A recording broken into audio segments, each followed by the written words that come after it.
our basketball team. I think this is our first Big Tuesday game, and playing against one of the better teams in the country. I think they're playing as good as anyone in the country right now.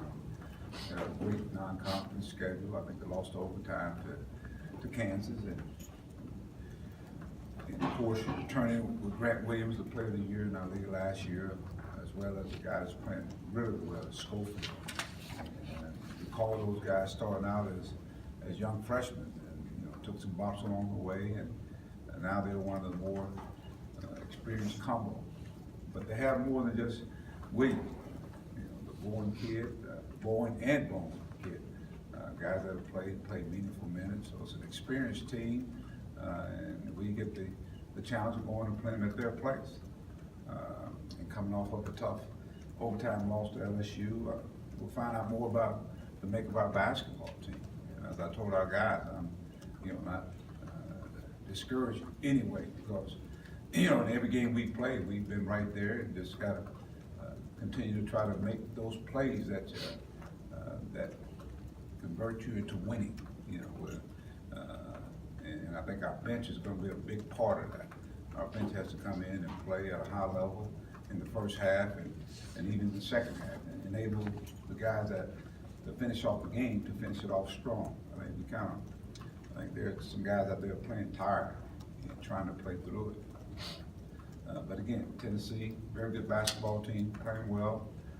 Welcome to the SEC family. Every game is a big game, and this is another big game on our schedule. So to me, it's a great opportunity. It's a tremendous challenge, but we'll go in there with the understanding that they're a good team and we're a good basketball team. Mike, you look at the box from the last time you guys played there a couple of years ago, you don't have anybody left who played in that game. They got a bunch of guys who were freshmen or sophomores, and now they're juniors and seniors. Just how tough is that to have such a young team having to play at their place when they're so experienced? Well, this is new for our guys, having an opportunity to go and play against one of the better teams at their place.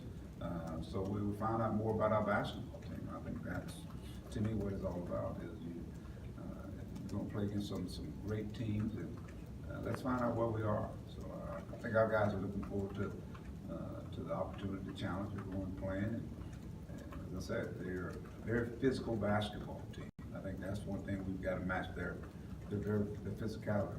They shoot and go get it. They shoot at a high percentage. They're one of the leading assist teams in the country. But that's what you call, just the process. I think that's the process. And I think, Rick has trust the process. I think those kids have trust the process, and now they're playing as one of the better teams in the country. And how different do they? I mean, Grant Williams, he's a junior now, and you saw those guys as young guys. Now they're men. I mean, how different? Same players, but it's a lot different team. Well, again, you can't teach experience, and it's a process. You got to go through it, and those guys went through it. They took some lumps early on in those years, but we saw the process, the maturity take place, and of course Rick has added some really quality pieces. The Alexander kid has turned into a really good player. I mean, people don't talk about him, but I think he's a big key to what they do, and they've added some depth with their bench. But I think those guys that you talk about, those are the guys, the core guys for you, as well as Bowen and Bowen and Bowen. Those guys are really good basketball. But the Turner kid, I mean, he's one of those guys that's been there through freshmen, and so we're at that stage right now with a lot of young guys, and so the process they have to go through it, and sometimes there's some hard knocks, some tough losses, and I say I can look at every one of our games, and you look at the free throw line, you look at the turnovers, the rebounding, and we're just a few plays away, and so can we get over that hurdle? And of course, it's going to be a big hurdle going against the Tennessee team, but it's one we look forward to. Just as physical as they are, what are Chaney and Gabe going to have to do off the bench to help out Daniel and just in general? Those guys are going to have to bring us some efficient, some quality minutes. I think they're going to have to do some blue collar things. That's what this game is going to be about: blue collar, defending, loose balls, keeping them off the boards, putting bodies on them, maybe getting them involved. We've been pretty good about really attacking and get to the basket, and so it's going to be be important that we be strong with the basketball. And the biggest thing is on the road, you gotta have some poise. But no question about it, our guards have got to rebound. And not only, you know, Reggie, Gabe, Daniel, Adriel.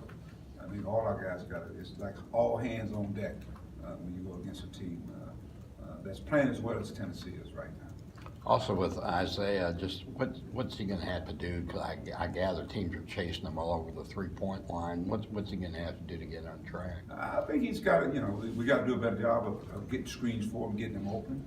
We saw him actually cutting and curling to the basket, and just got to be able to make plays when he does that. You know, a couple of times he went in there, and I think as he curled, he lost the ball.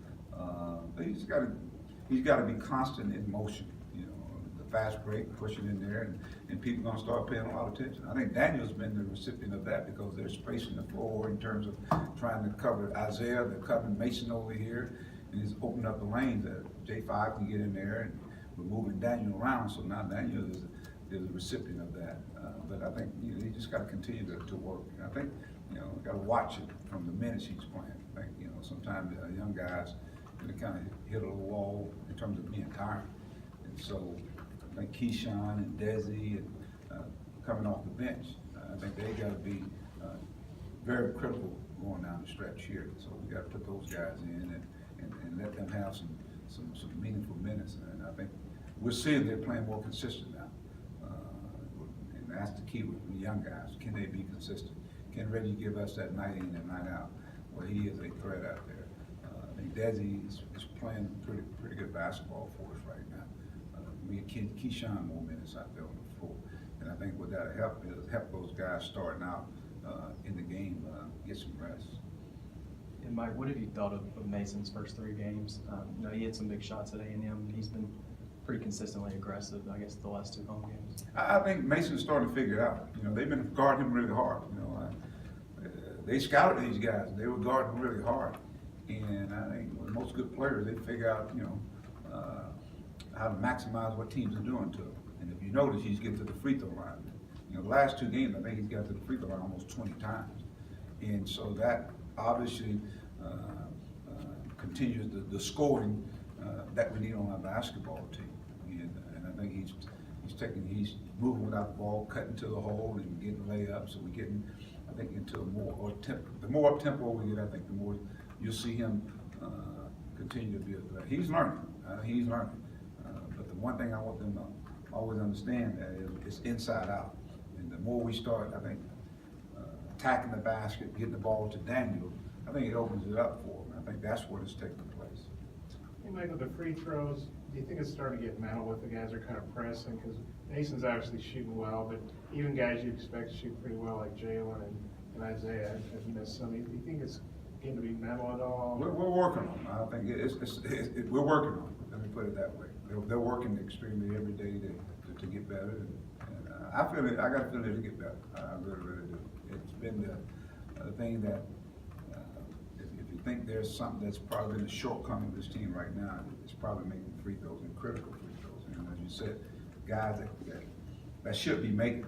And it's the difference between winning and losing games. And I think we've been in that position. So you just got to continue to work on it and just continue to encourage those guys. Daniel, he got the 4th foul game the other day, but he played a long time without fouling out. What did he do? I mean, I guess is that just maturity, being smart, kind of knowing when to be aggressive, when not to? Or Yeah. What did you think of how he was able to not get the 5th foul? You know, he's done that a couple of games. The last couple of games he had 4 fouls and played better with 4. I think, you know, I don't even A&M, I think he got 4 fouls. But he's got to be smart enough. Even the 3rd one, he shouldn't have gotten. You know, that's what he's got to get smart at. The 3rd one, you know, I think we had some momentum going, and I think he deflected the ball and he dove at the ball. I mean, he wasn't going to come up with it, so just let him have it. And that's the thing about our team right now is that in the LSU, I thought we had a lot of momentum plays that we didn't take advantage of. We had the crowd in it. We were really doing some pretty good things, and then we kind of went away from it, whether it be a turnover or just a bad play. And so we got to learn to capitalize. So, but that's the experience part of it. You gotta go through some things in order to learn them and to understand what we're trying to do. And that's what we do with the tape. We'll go and break down the tape and we'll sit down and have sessions with the team and with individuals and just try to use it as a learning experience for it, and as we go forward. You know, Mike, at A&M, I think all of Mason's shots, I think he took 11 threes. Was there a conversation where you wanted him to maybe attack the rim more, or did it just kind of click with him that that's what he knew he needed to do? Well, we're not just gonna be a team that's gonna jack up threes and settle. You know, I think that was the conversation. Even when you think about the Florida game, I think half our shots were 3-point shots. And that's not who we are. We're an attacking team. And I think when you attack or store it inside out, when you got a guy of size such as Daniel, a guy who's he's not a black hole. I mean, he makes great passes out of the post. And but if you start understanding, you know, you play to win. You don't just play to play. And so, without a doubt, he hadn't shot many free throws. And so all of a sudden now he's shooting free throws, and he's doing more than just standing on the perimeter, you know, just letting it fly. Couple more. Mike, I know you guys haven't played anybody like Tennessee on the road, but you have won your 2 road games. Does that help a young team at all, knowing that, you know, you won big at Colorado State, you won a tough game at A&M? Does that help, you know? We play well on the road. I think we play well on the road. And who knows, that maybe a trick, you know. Sometimes playing at home for some guys, you know, some guys don't play as well as home. But we played well, so we'll see. As you said, as the game continues to play, the games get tougher and tougher. So we'll find out a little bit more about our basketball team. The questions that we posed at the beginning of the year, we'll find out some of the answers to it. And, I still don't think we have played some of our best basketball. I really don't. I think there were some periods of it. Playing LSU, I thought we played better, but I think there's still another level we can get to it. And once we get those guys clicking on those cylinders, this will continue to be a fun team to watch and for you guys to cover. Anything else? All right. Thank you.